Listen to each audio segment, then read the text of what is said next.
It's now 4:30 on WKYT this morning. Severe weather over the weekend has caused damage all across the Bluegrass State. We'll have the latest on tornado touchdowns, plus a look at your weather for this Derby week in Kentucky coming up. Lexington police are on the lookout for two men they say shot a teen overnight. We'll have the latest on the investigation coming up. And one of the biggest Supreme Court trials is set to take place this week, and Kentucky is in the middle of the debate. That story and more on WKYT this morning. Tracking, alerting, protecting. This is WKYT This Morning. Good morning to you and welcome. It's so nice to have you along. We certainly hope you had a great weekend. Are you ready to go these last few days of April? I'm Bill Bryant. And I'm Rebecca Smith. Let's first turn to Mike Harris to see what it's going to look like. Well, it looks like outside with some pretty chilly conditions, and we look across the way and we're still holding on to some temperatures there that are just chilly this morning. Now, Live Sky camera shot, there's your look. It's a clear start, so there you go. Temperatures are in the 30s and 40s. We're at 37 degrees there in Boyle County, and then you see the capital city at 38 degrees. Now, as you look around the region this afternoon, it's going to be much like what you saw yesterday. Beautiful day.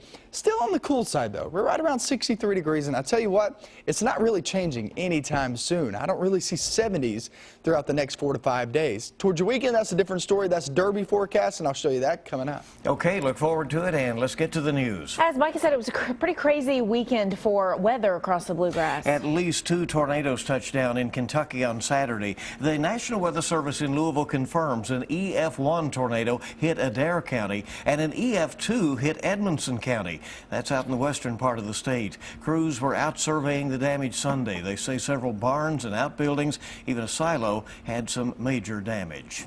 All over the Bluegrass, people are cleaning up from storms this morning. In Whitley County, the storms heavily damaged a home. A woman tells us she went to Walmart, and while her children were asleep at the home with their grandfather, that's when a tree took down power lines and part of their trailer.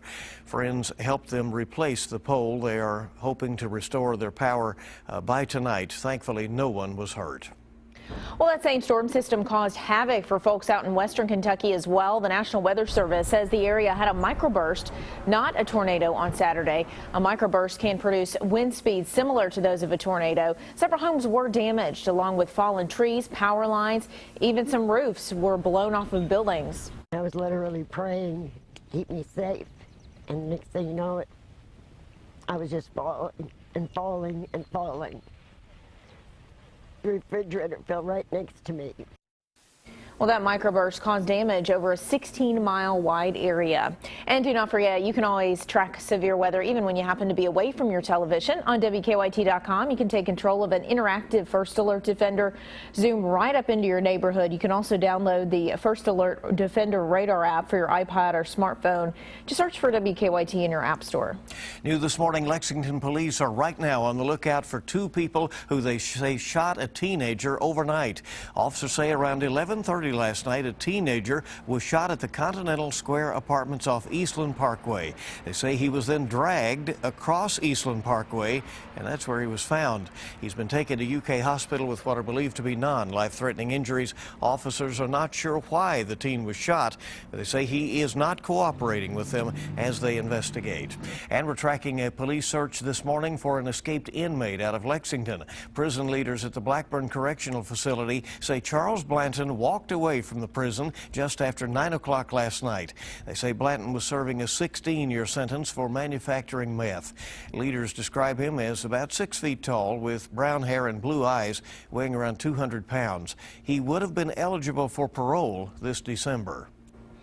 Friends of a teenager killed in a crash in Casey County are remembering him. 17-year-old Taylor Woods died Friday while riding his motorcycle. The teenager volunteered as a junior firefighter in Lincoln County. WKYT Sam Smith spoke to people who worked with him. I follow him on Facebook and Instagram. He loved riding. I seen that right off the bat. Reminds me a lot of myself. Lieutenant Joe Hoskins is right. It's easy to see Taylor Woods' love for bikes. Hoskins says he was also a junior firefighter in Lincoln County, joining up here at the age of 15. Everything we ever asked him to do, he was on top of it. He was a good kid. State police say Woods was killed in a crash on Friday in Casey County. They say he was hit head-on by a car that crossed the center line. They say the 17-year-old was on his motorcycle. You never want to hear of one of your own being gone. Hoskins says even though Woods was a junior firefighter, he's part of the fraternity. It doesn't matter if you was here 30 years ago and retired, or you just come on yesterday. You're to us, you're a brother. You're part of a family. And they'll rely on one another to get through this. Brotherhood of fire departments is stronger than any bond I've ever seen in my life. Junior firefighters learn what it takes to fight fires without actually doing it. They become full-fledged firefighters at the age of 18. Sadly, Woods won't get that chance. In Lincoln County, Sam Smith, WKYT. All right, thanks so much, Sam. Woods' visitation is tomorrow in Casey County. The Lincoln County Fire Department plans to have a fire engine there to pay their respects. The time is 4:36 on WKYT this morning. It is expected to be one of the biggest cases of the year. Tomorrow, the Supreme Court will hear arguments about the same-sex marriage debate, and Kentucky is in the middle of the debate. Sunland Safferty reports from Washington. The question before the Supreme Court: do same-sex couples have the constitutional right to marry? At issue, a lower court decision that upheld same-sex marriage bans in Michigan, Ohio, Tennessee, and Kentucky. Just 2 years ago, in a major gay rights case, the Supreme Court ruled same-sex couples already legally married had the right to receive federal benefits, but it dodged central questions. On Tuesday, the justices will face them head-on. Can states ban same-sex marriages, and do states have to recognize lawful marriages from other states? Those who are pushing for legalization of same-sex marriage nationwide say state bans violate equal protection under the law.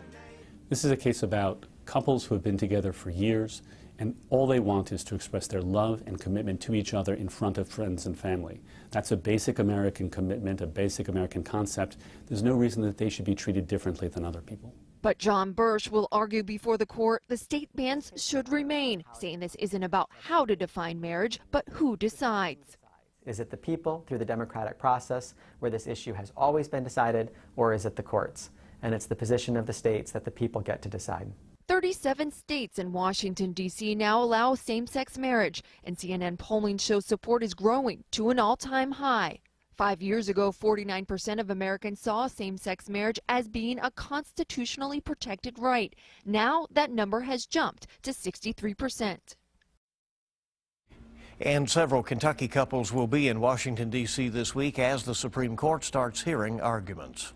A major earthquake has claimed more than 3,000 lives in Nepal and India. Now a wave of support from the international community is starting to come in to try and help in the recovery effort. Here in Lexington, dozens gathered at a vigil last night to show support for Nepal. Many who came out were from Nepal or have family there. They say one of the biggest things this earthquake took from them is part of their country's identity. The national monuments, the temples and structures that have stood there for more than about 400 or 500 years, they are not in existence anymore, and that saddens my heart. Well, organizers with the Kentucky Nepali Society asking the public to donate to the Red Cross to help in recovery efforts in Nepal.